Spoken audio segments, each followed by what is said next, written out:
Kuya, gusto ko lang pong sabihin na nagpapasalamat ako sa mainit mong pagtanggap dito sa bahay mo sa amin. At isang malaking desisyon po sa buhay ko ang mag-voluntary exit dahil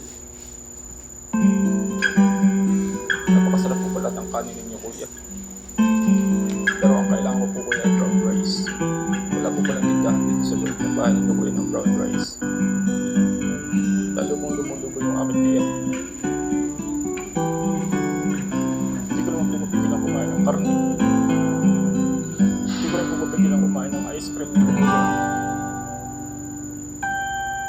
Wala naman po kayo ditong issue. Wala rin pong glutalay po ako mabilhan sa loob ng bahay niyo, kuya, kaya kailangan ko talagang mag-voluntary exit. Mamimiss ko na rin po, kuya, ang lampanan. Wala po pala ditong kahit anong alcohol, kuya. Pero nagpapasalamat po ako dahil binigyan ninyo ako ng isang oportunidad na inaasam-asam ng kahit sino kabataan. Yun po, kuya, kaya ako nag-voluntary exit. Akala ko po talaga may tindahan dito sa loob ng bahay mo, kuya, pero wala po pala.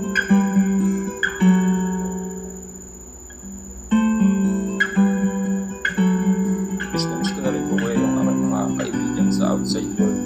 Shoutout sa inyo, mga friend.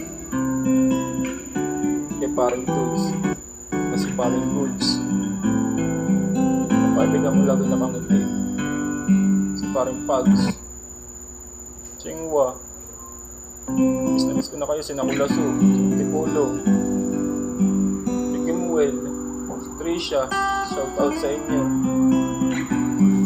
Kapitana, hindi kita namimiss. Jumuti ka lang hanggat gusto mo. At Marilyn, miss ko na rin yung champurado mo. Kahit lang tumatagal ng 3 months.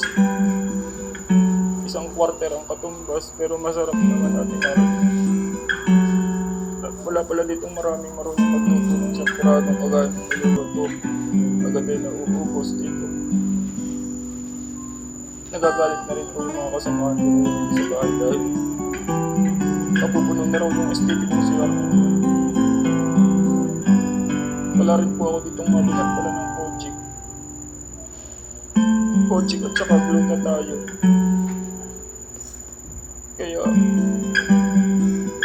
nag-voluntary na din po talaga ako, kuya, na umalis. Or voluntary exit.